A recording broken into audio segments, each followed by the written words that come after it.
નમસ્કાર મિત્રો, standard 12 chemistry chapter number 8 D અને એફ વિભાગના તત્વો.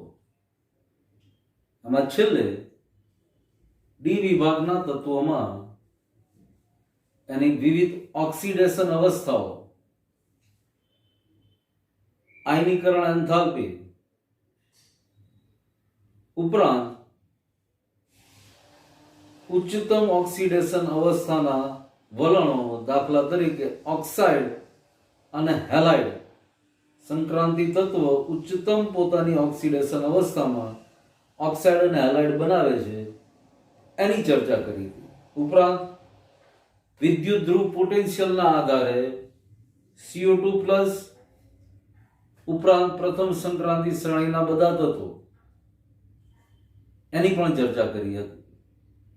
હવે આજે સંક્રાંતિ તત્વોના બીજા કેટલાક સામાન્ય ગુણધર્મો, દાખલા તરીકે મેગ્નેટિક પ્રોપર્ટીઝ, રંગીન આયનોનું નિર્માણ, સંકીર્ણ સંયોજનોનું નિર્માણ, આંતરાલીય સંયોજનો, મિશ્ર ધાતુ, કેટાલિટિકલ પ્રોપર્ટીઝ મતલબ ઉદ્દીપકીય ગુણધર્મો, આ બધા વિશે આપણે આજે જોવાના છીએ.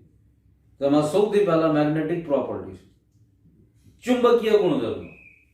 તો ચુંબકીય ગુણધર્મમાં કોઈ પણ પદાર્થનું કે આયનને ચુંબકીય ક્ષેત્રમાં લાગુ પાડવામાં આવે, એની ઉપર ચુંબકીય ક્ષેત્ર લાગુ પાડવામાં આવે તો અનુચુંબકત્વ અથવા પ્રતિચુંબકત્વ દર્શાવતા હોય. જે પદાર્થ અનુચુંબકત્વ દર્શાવે એ અનુચુંબકીય પદાર્થ કહેવાય, પેરામેગ્નેટિક. અને જે પદાર્થ પ્રતિચુંબકત્વનો ગુણધર્મ દર્શાવે એ પ્રતિચુંબકીય ડાયમેગ્નેટિક કહેવાય. યાદ કરો, N2 નો અણુ અને O2 નો અણુ આણ્વીય કક્ષકનો ચિતાર ભણી ગયા હતા આપણે 11મા ધોરણમાં રાસાયણિક બંધન વાળા પાઠમાં. એમાં N2 નો અણુ પ્રતિચુંબકીય હતો અને O2 અણુ અનુચુંબકીય છે. તો એવી જ રીતે સંક્રાંતિ તત્વ પણ અનુચુંબકીય ગુણધર્મ ધરાવે છે, અનુચુંબકત્વના ગુણધર્મ ધરાવે છે. કારણ તો કે N-1D આ કક્ષક અપૂર્ણ ભરાયેલી છે અને અપૂર્ણ હોવાથી જ બધા તત્વો સંક્રાંતિ તત્વો છે. પોતાની સ્થાયી ઓક્સિડેશન અવસ્થામાં ડી કક્ષકો અપૂર્ણ ભરાયેલી છે. અપૂર્ણ ભરાયેલી એનો મતલબ એની અંદર અયુગ્મિત ઇલેક્ટ્રોન છે અને અયુગ્મિત ઇલેક્ટ્રોન હોવાના કારણે સંક્રાંતિ તત્વોના આયનો પણ અનુચુંબકત્વ અથવા અનુચુંબકીય ગુણધર્મ દર્શાવે છે. આ જ બાબત બોર્ડ ઉપર અહીંયા લખી છે કે ભાઈ જે પદાર્થોનું કે આમાં અયુગ્મિત ઇલેક્ટ્રોન હોય તે અનુચુંબકત્વ ધરાવે અને યુગ્મિત ઇલેક્ટ્રોન હોય તો પ્રતિચુંબકત્વ ધરાવે. હવે સંક્રાંતિ તત્વ અનુચુંબકત્વ ધરાવે છે કારણ N-1D કક્ષક અપૂર્ણ છે અને પરિણામે ચુંબકીય ચાક માત્રા, જેનો સંકેત અથવા સિમ્બોલ મ્યુ છે, ધરાવે છે, જેનું સૂત્ર પણ નીચે છે. પણ અનુચુંબકત્વના કારણે ચુંબકીય ચાક માત્રા ધરાવે. ઉપરાંત અહીં જે અયુગ્મિત ઇલેક્ટ્રોન છે એ અયુગ્મિત ઇલેક્ટ્રોનનું કક્ષીય ભ્રમણ અને ધરાભ્રમણ થતું હોય. તો આ કક્ષીય ભ્રમણ અને ધરાભ્રમણના કારણે ચુંબકીય ચાક માત્રા દર્શાવતા હોય. અને આ ચુંબકીય ચાક માત્રા શોધવાનું સૂત્ર mu = √Nn+1 Bn, Bohr magnetron. આ બોહર મેગ્નેટ્રોન ચુંબકીય ચાક માત્રાનો યુનિટ અથવા એકમ છે. હવે અમુક તત્વના આયનોની ચુંબકીય ચાક માત્રા જોઈએ તો દાખલા તરીકે Cr2+, તો Cr2+ ની ઇલેક્ટ્રોન રચના જોઈએ તો બરાબર માર્ક કરવો પરમાણુ ક્રમાંક 24, આર્ગોન 3D4s હવે ક્રોમિયમની ઇલેક્ટ્રોન રચના ધરા અવસ્થામાં 3d5 4s1 છે. હવે અહીંયા 3d4 હોય, 18 20 ને 2 22, 24 માંથી 2 ઇલેક્ટ્રોન દૂર થઈ ગયા, માટે n બરાબર 4 થયા. અહીંયા ડી કક્ષક dxy dyz dxz dx2 y2 અને dz2 આવી 5 ડી કક્ષકો હોય. એ 5 માંથી 4 ડી કક્ષકમાં એક એક ઇલેક્ટ્રોન રહેલો છે, મતલબ n બરાબર કેટલા થયા? 4. હવે આની કિંમત સૂત્રમાં મૂકીએ તો therefore mu is equal to 4 in the bracket 4 plus 2 is equal to 24. 4 plus 2 6, 6 4s are 24 is equal to 4.90 bore magnetron. હવે આ સૈદ્ધાંતિક મૂલ્ય છે.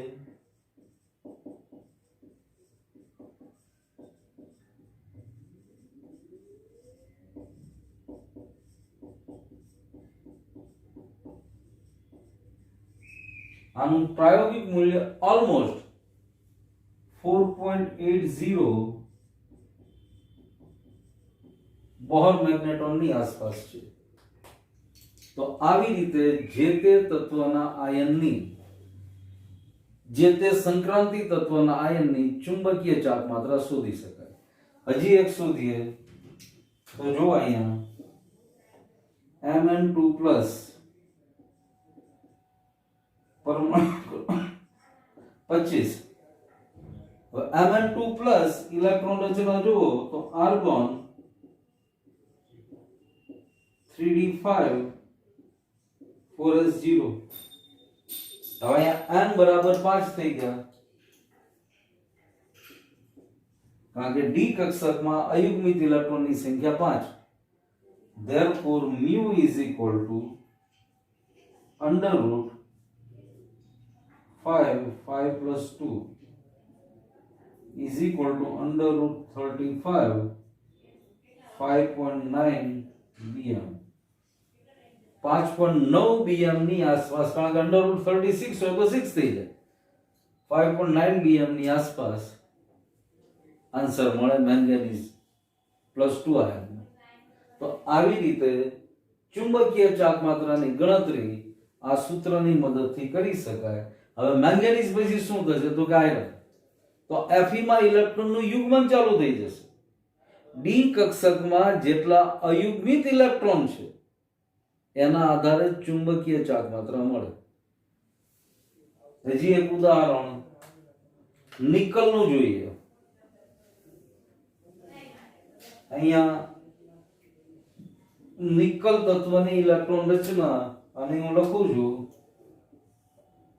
નિકલ 28 આર્ગોન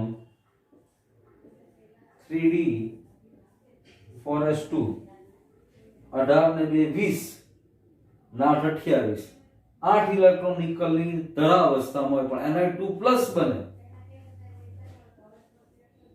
2+, તો અહીંયા 4s ના 2 ઇલેક્ટ્રોન રિમૂવ થઈ જાય, તો ઇલેક્ટ્રોન રચના થઈ જાય આર્ગોન 3d8 4s0. હવે 3d માં બરાબર જુઓ તો અહીંયા 3d ને લખું છું 1 2 3 4 1 2 3 4 5. પહેલા 5 અયુગ્મિત ઇલેક્ટ્રોન, હવે 8 ઇલેક્ટ્રોન છે ટોટલ. તો હવે યુગ્મન ચાલુ થાય 6 7 8. હવે કેટલા અયુગ્મિત ઇલેક્ટ્રોન રહ્યા તો કે 2. તો અહીંયા n બરાબર 2, માટે mu is equal to √n n plus 2 is equal to 2 2 plus 2 √8. mu બરાબર √8 વર્ગમૂળમાં 8. તો Ni2+ ની ચુંબકીય ચાર્જ માત્રા √8 √9 હોય.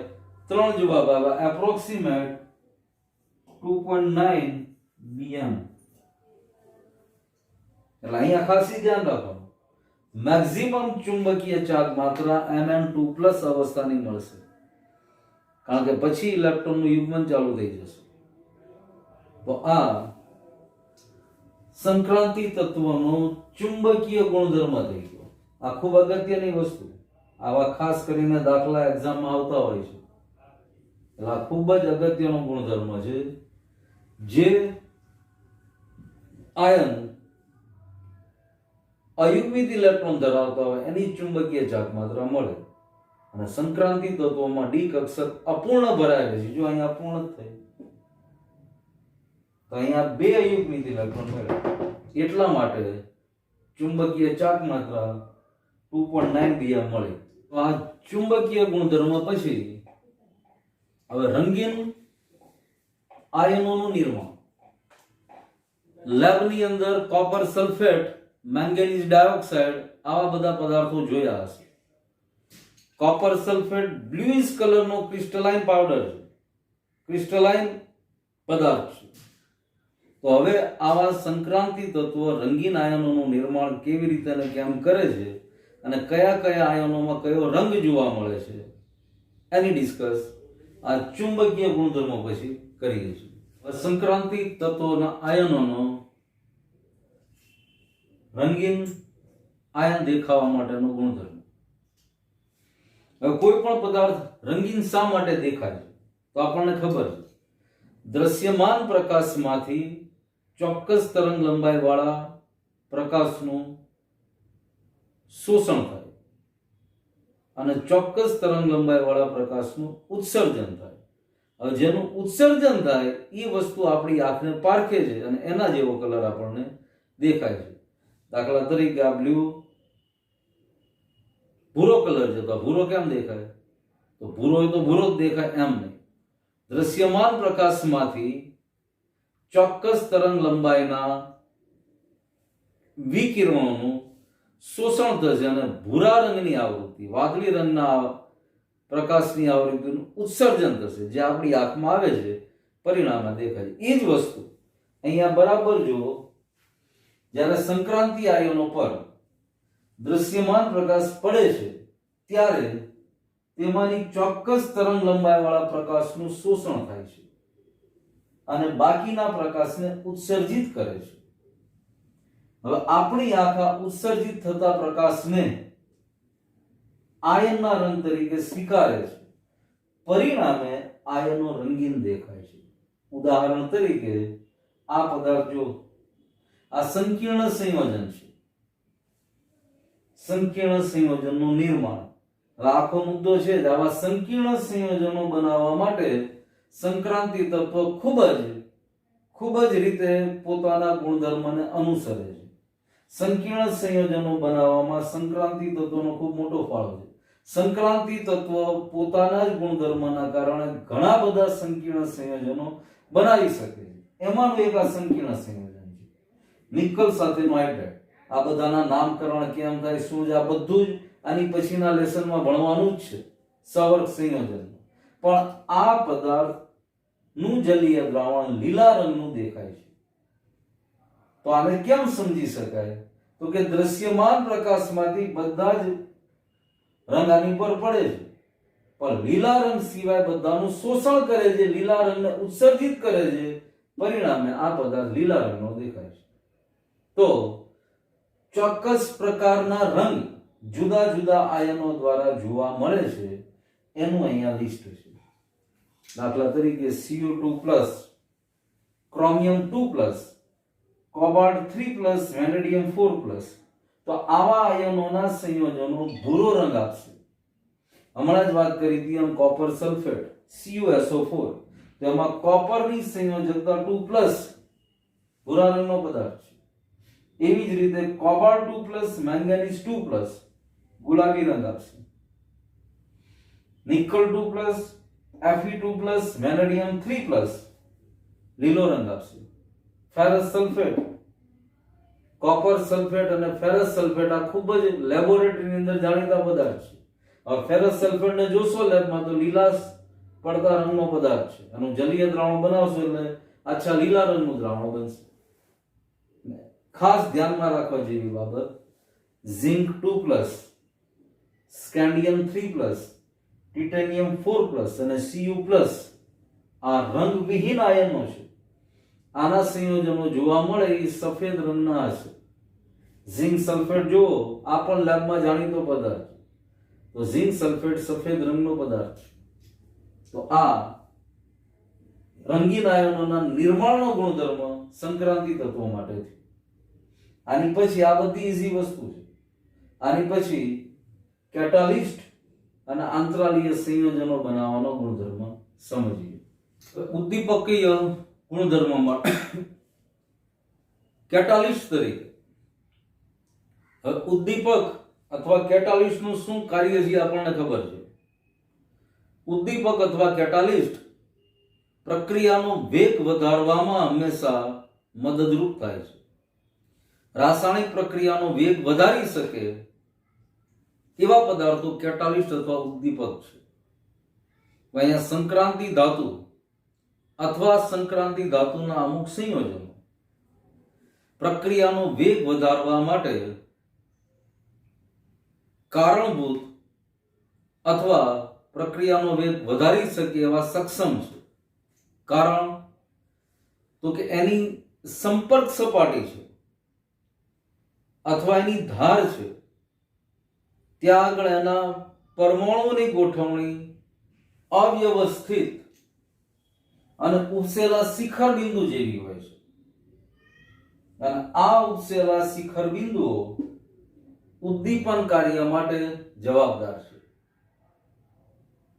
વચ્ચેના ભાગમાં આવા કેન્દ્રો કે શિખર બિંદુઓ એનું ચુંબકીય ક્ષેત્રની અસર એકબીજાની સાથે પરસ્પર અસરથી નષ્ટ થાય. પણ શિખરનો ભાગ, ધારનો ભાગ, ત્યાં ચુંબકીય ક્ષેત્ર n-1 ડી કક્ષકોમાં રહેલા અયુગ્મિત ઇલેક્ટ્રોનની વાત કરીએ છીએ આપણે. પરિણામે ઉદ્ભવતું ચુંબકીય ક્ષેત્ર, હમણાં જ વાત કરી એનું ચુંબકીય ગુણધર્મ છે. તો આ ચુંબકીય ક્ષેત્ર એની ધાર ઉપર, એના શિખર ઉપર ત્યાં આગળ જળવાયેલું જોવા મળે છે. તો આ ચુંબકીય ક્ષેત્રની અસરના કારણે પ્રક્રિયકના અણુ ત્યાં આકર્ષાય અને પરિણામે સક્રિયકરણ ઉર્જા ઘટે, એક્ટિવેશન એનર્જી ઘટે, પરિણામે પ્રક્રિયાનો વેગ વધે. આની આ વસ્તુ આજે અત્યારે ચર્ચા કરીએ છીએ એ કેમિકલ કાઇનેટિક્સ, રાસાયણિક ગતિકીના પાઠમાં પણ આવશે. એમાં આવે છે તો જેમ એક્ટિવેશન એનર્જી ઘટે એમ રાસાયણિક પ્રક્રિયાનો વેગ વધે. તો અહીંયા સક્રિયકરણ ઉર્જા ઘટે છે, પરિણામે પ્રક્રિયાનો વેગ વધે છે. વિસ્તારપૂર્વક થોડુંક જોઈએ તો સંક્રાંતિ તત્વો તેના કેટલાક સંયોજનો રાસાયણિક પ્રક્રિયાના વેગને વધારે છે. આથી કેટાલિસ્ટ તરીકે અથવા ઉદ્દીપક તરીકે ઉપયોગી છે. આ માટે ઘન પદાર્થો અથવા સોલિડ અવસ્થામાં, ઘન સ્થિતિમાં પદાર્થો આવી જવા, એટલે સોલિડ સ્ટેટમાં અથવા ઘન સ્થિતિમાં રહેલા પદાર્થો આ કાર્ય કરી શકે છે.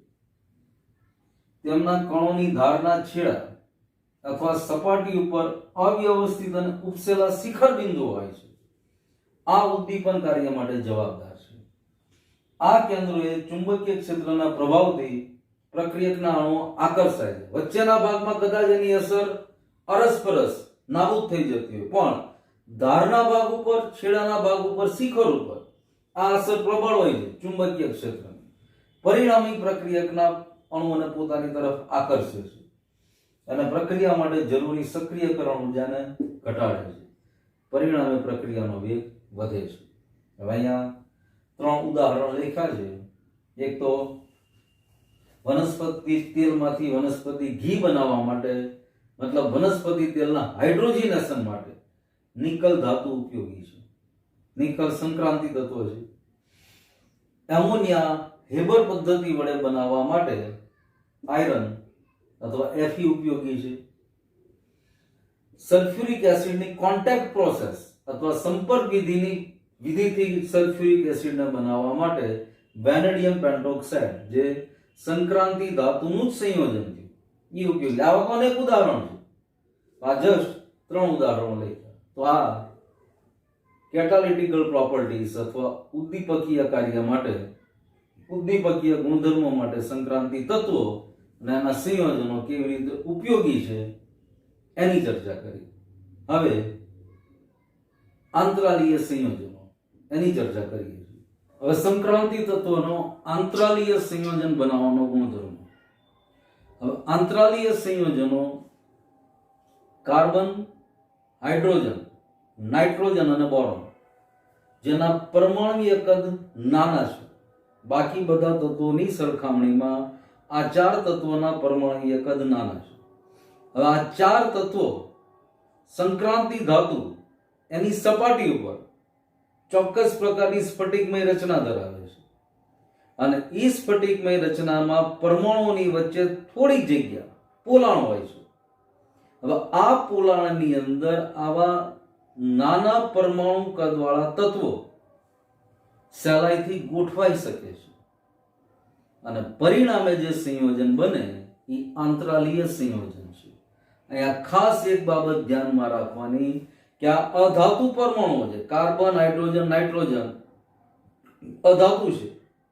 હવે ઈ અધાતુ અને સંક્રાંતિ ધાતુ આ બંને એકબીજા સાથે જોડાય છે, પણ આ જોડાણમાં કોઈ પ્રકારનું રાસાયણિક બંધન થતું નથી, કોઈ કેમિકલ બોન્ડિંગથી જોડાતા નથી. પરિણામે તત્વ યુગ્મિતિ જળવાતી નથી અને આ જે સંયોજનો બને છે એમાં ઘટકોનું પ્રમાણ નિશ્ચિત નથી હોતું. હવે ડિટેલમાં છે જોઈએ કે આંતરાલીય સંયોજનો શું છે, કેવી રીતે બને છે. સૌથી પહેલા સંક્રાંતિ ધાતુની સોલિડ અવસ્થા ઘન સ્થિતિમાં પરમાણુ ચોક્કસ સ્ફટિક રચના ધરાવે છે. હવે આ રચનામાં પરમાણુ વચ્ચે ચોક્કસ પોલાણ હોય છે. આ પોલાણમાં કાર્બન, હાઇડ્રોજન, નાઇટ્રોજન, બોરોન જેવા નાના કદના પરમાણુઓ સહેલાઈથી ગોઠવાય છે અને પરિણામે જે સંયોજન બન્યા એ આંતરાલીય સંયોજનો છે. પોલાણમાં ગોઠવાયેલા નાના પરમાણુ મતલબ અધાતુઓ અને સંક્રાંતિ ધાતુ આની વચ્ચે રાસાયણિક બંધ બનતો નથી. તેથી આવા સંયોજનોમાં ઘટક પ્રમાણ નિશ્ચિત નથી હોતું. દાખલા તરીકે ટિટેનિયમ અને H1.7 તમે જો ટિટેનિયમની જુદી જુદી ઓક્સિડેશન અવસ્થા આપણે ભણી ગયા. હાઇડ્રોજનની ઓક્સિડેશન અવસ્થા પણ આપણને ખબર છે, પણ છતાં ટિટેનિયમ H1.7 એવી જ રીતે વેનેડિયમ એની પણ જુદી જુદી ઓક્સિડેશન અવસ્થા ભણી ગયા. પણ અહીંયા આંતરાલીય સંયોજન વેનેડિયમ હાઇડ્રોજન સાથે બનાવ્યું તો VH0.56 આવું સંયોજન. હવે આ આંતરાલીય સંયોજનો ઓળખાય છે એવી જ રીતે આ ટિટેનિયમનો હાઇડ્રાઇડ, વેનેડિયમનો હાઇડ્રાઇડ બોરોન સાથે બને તો બોરાઇડ, કાર્બન સાથે બને તો કાર્બાઇડ, નાઇટ્રોજન સાથે બને તો નાઇટ્રાઇડ. ઉપરાંત આ આંતરાલીય સંયોજનો ચોક્કસ પ્રકારના વિશિષ્ટ ગુણધર્મ ધરાવે છે, ચોક્કસ લાક્ષણિકતાઓ છે એમની પાસે. કઈ તો કે ગલન બિંદુ ખૂબ ઊંચા હોય છે. સંક્રાંતિ ધાતુ તત્વના ગલન બિંદુ હોય અને આવું આંતરાલીય સંયોજન બનાવ્યું તો બની શકે આ આંતરાલીય સંયોજનનું ગલન બિંદુ ઈ ધાતુના ગલન બિંદુ કરતા ઊંચું હોય. બીજું, વધારે સખ્તાઈ ધરાવે છે. ઘણા બધા બોરાઇડના સંયોજનો તો હીરા જેવી સખ્તાઈ ધરાવે છે. આપણને ખબર છે હીરો સખતમાં સખત પદાર્થ છે, તો હીરા પાસે જે સખ્તાઈ છે એવી સખ્તાઈ આના ઘણા બોરાઇડ સંયોજનો ધરાવે છે. ઉપરાંત ધાત્વીય વાહકતા જાળવી રાખે છે. સંક્રાંતિ ધાતુ પાસે જે વાહકતાનો ગુણધર્મ છે એ આમાં જળવાઈ રહે છે અને ખાસ મહત્વનો ગુણધર્મ રાસાયણિક રીતે પાછા નિષ્ક્રિય હોય છે. એટલે આપણા વ્યવહારમાં આવા બધા સંયોજનો, આંતરાલીય સંયોજનો ઘણી બધી જગ્યાએ ઉપયોગમાં આવે છે. આમ જોવું તો સંક્રાંતિ ધાતુ અને એમાંથી બનેલા સંયોજનો આપણા વ્યવહારમાં અનેક જગ્યાએ સંકળાયેલા છે. આગળ ઉપર જોશું પણ ખરા આપણે, પણ આપણે અમુક લિમિટેશનમાં જોશું. પણ આમ જોવો તો ઘણી બધી જગ્યાએ ઘણા બધા ઉદ્યોગોમાં ઘણા બધા ફિલ્ડમાં આ બધા તત્વો અને સંયોજનો જોડાયેલા છે. આવો જ અગત્યનો આંતરાલીય સંયોજનો પછીનો મહત્વનો ગુણધર્મ એલોયસ, મતલબ મિશ્ર ધાતુઓનું નિર્માણ. તો એને સમજીએ છીએ આની પછી. હવે મિશ્ર ધાતુઓ સંક્રાંતિ તત્વો સહેલાઈથી બનાવી શકે છે એના વિશેની ચર્ચા. આમ તો મિશ્ર ધાતુ વિશે અગાઉના ધોરણોમાં આપણે ભણી જ ગયા છીએ. તાંબુ, પિત્તળ, સ્ટીલ, સ્ટેનલેસ સ્ટીલ, મેગ્નેલિયમ આ બધી જ મિશ્ર ધાતુઓ છે. 22 કેરેટ સોનું આ પણ મિશ્ર ધાતુ છે, એવું પણ આપણે ભણી ગયા છે. પણ હવે થોડુંક વિસ્તારથી મિશ્ર ધાતુઓ વિશે. તો સૌથી પહેલા ધાતુઓનું મિશ્રણ છે, જે તેના ઘટક તત્વોને મિશ્ર કરી બનાવાય છે. પણ ઘટક તત્વોનું પ્રમાણ નિશ્ચિત નથી હોતું. જરૂરિયાત પ્રમાણે ઘટક તત્વોના પ્રમાણને નક્કી કરવામાં આવે છે. મિશ્ર ધાતુમાં એક ધાતુના પરમાણુ બીજી ધાતુના પરમાણુઓ સાથે અનિયમિત મતલબ રેન્ડમલી યાદચ્છિક રીતે વિતરિત થયેલા હોય છે. હવે મિશ્ર ધાતુ બનવા માટેના હ્યુમ અને રોથરી આ વૈજ્ઞાનિકોએ ચોક્કસ નિયમો આપ્યા હતા. તો આ નિયમો છે જોઈએ કે જે આ પ્રમાણે છે. જે બે ધાતુને મિશ્ર કરવાની હોય તો એ બે ધાતુની પરમાણુ ત્રિજ્યાનો તફાવત 15% કરતા વધુ ન હોવો જોઈએ. 15% કરતા ઓછો હોવો જોઈએ એની ત્રિજ્યાનો તફાવત. આ પહેલી શરત. બીજું, સંયોજકતા કક્ષાના ઇલેક્ટ્રોનની રચના લગભગ સમાન હોવી જોઈએ, અથવા મતલબ ધાતુઓના રાસાયણિક ગુણધર્મ સમાન હોવા જોઈએ. રાસાયણિક ગુણધર્મ ત્યારે જ સમાન થાય જ્યારે સંયોજકતા કક્ષાની ઇલેક્ટ્રોન રચના સમાન હોય.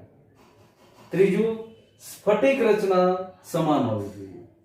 હવે આ ત્રણ નિયમો મહદ અંશે ઘણી બધી સંક્રાંતિ ધાતુઓ પાલન કરે છે, અને એટલા માટે સંક્રાંતિ ધાતુઓ સહેલાઈથી મિશ્ર ધાતુઓ બનાવી શકે છે. ઉદાહરણ તરીકે આયરન, લોખંડની કેટલી બધી મિશ્ર ધાતુઓ જાણીતી છે. સ્ટીલ, સ્ટેનલેસ સ્ટીલ આ બધું લોખંડમાંથી જ બને. અને લોખંડની સાથે ક્રોમિયમ, વેનેડિયમ, નિકલ, ટંગસ્ટન જેવી ધાતુ ઉમેરવામાં આવે. આ બધી જ ધાતુઓ સંક્રાંતિ છે, આપણને ખબર છે. લોખંડ ખુદ સંક્રાંતિ ધાતુ છે. ઉપરાંત પિત્તળ, જેની અંદર કોપર અને ઝિંક વાપરવામાં આવે. કોપર એ સંક્રાંતિ ધાતુ, ઝિંક ભલે સંક્રાંતિ ધાતુ નથી પણ ડી વિભાગનું તત્વ ખરું. એવી જ રીતે કાંસુ,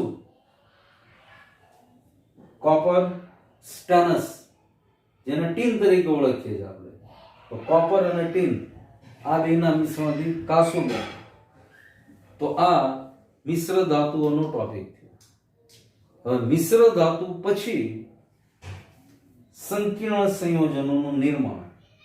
પણ સંકીર્ણ સંયોજનના નિર્માણની થોડીક જ વાત કરીને આપણે આપણો આ પીરિયડ આજે પૂરો કરવો છે. હું તમારી સામે અમુક સંયોજન લખું છું.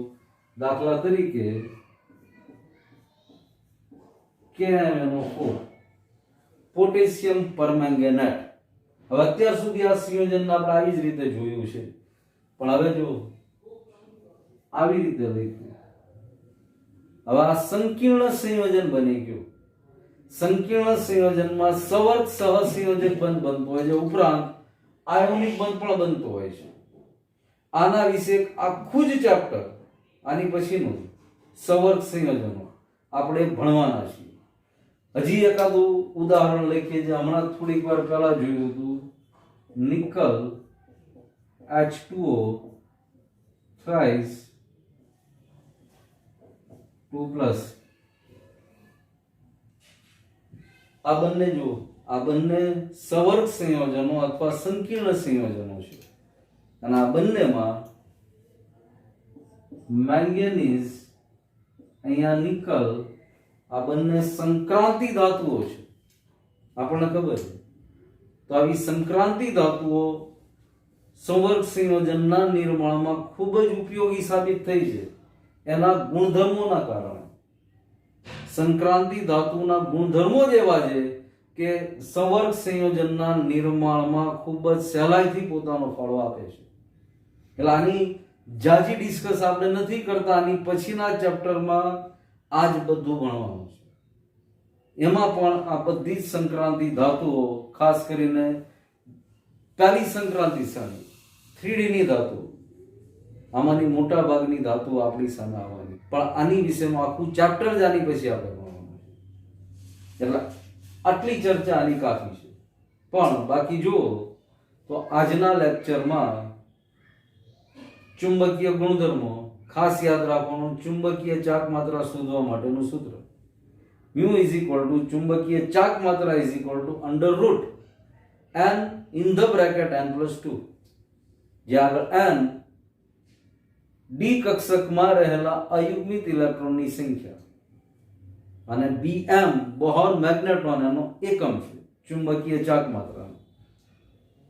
રંગીન આયનોનું નિર્માણ Cu2 પ્લસ ભૂરા રંગનો સંયોજન આપે છે. ઉદ્દીપકીય ગુણધર્મો આયરન હેબર પદ્ધતિમાં ઉદ્દીપક તરીકે વપરાય છે. નિકલ વનસ્પતિ તેલમાંથી વનસ્પતિ ઘી બનાવવામાં ઉદ્દીપક તરીકે વપરાય છે. શા માટે વપરાય છે એની પણ ચર્ચા કરી. શા માટે આનો ઉદ્દીપક તરીકેનો ગુણધર્મ છે એ પણ ચર્ચા કરી. આંતરાલીય સંયોજનો, અધાતુઓ, હાઇડ્રોજન, કાર્બન, નાઇટ્રોજન, બોરોન, એની સાથે પણ સહેલાઈથી સંયોજનો બનાવે. પણ અહીંયા ખાસ ધ્યાન રાખવાનું, આમાં કોઈ પ્રકારનું કેમિકલ બોન્ડિંગ નથી થતું. મિશ્ર ધાતુઓમાં પણ કેમિકલ બોન્ડિંગ નથી થતું. એક ધાતુ બીજી ધાતુ સાથે ભળી જાય છે, મિક્સ થઈ જાય છે, અને પરિણામે જેમ આંતરાલીય સંયોજનના ગુણધર્મ આખા ધાતુઓ કરતા અલગ બની જાય છે, એમ મિશ્ર ધાતુઓના પણ ગુણધર્મો મૂળ ધાતુ કરતા આખા બદલાઈ જાય છે, કે જે વ્યવહારમાં આપણી માટે ફાયદારૂપ બન્યા છે. અને પછી સંકીર્ણ સંયોજનનું નિર્માણ. તો આટલી વસ્તુ આપણે આ પાઠમાં આજે ભણ્યા. આગળ આની પછીના પીરિયડમાં ખાસ સંક્રાંતિ તત્વો જેમાં જોડાયેલા છે એવા બે સંયોજનો, એના ગુણધર્મો, એના ઉપયોગો, પોટેશિયમ પરમેંગેનેટની અને એના રાસાયણિક ગુણધર્મો, એની બનાવટ, આ ચર્ચા કરીશું. અત્યાર સુધી આ પાઠમાં જે કોઈ જગ્યાએ ડિફિકલ્ટી કે એવું લાગ્યું હોય, ડાઉટ હોય, તો ચોક્કસ ફોન અથવા મેસેજ કરવાનો. હરેક લેક્ચરમાં આ વસ્તુ તમારી સામે દર વખતે છેલ્લે રિપીટ કરું જ છું. અને અમુક વિદ્યાર્થીઓના ફોન મેસેજ પણ આવે છે, એટલા માટે સતત આ રિપીટ કરવાનું મન પણ થાય છે કે નહીં ભાઈ, જેટલો સપોર્ટ તમારો મળતો હોય એટલી વધારે મજા આવે. તો આની પછીના પીરિયડમાં આગળ આ પાઠમાં ચર્ચા કરીશું. Thank you.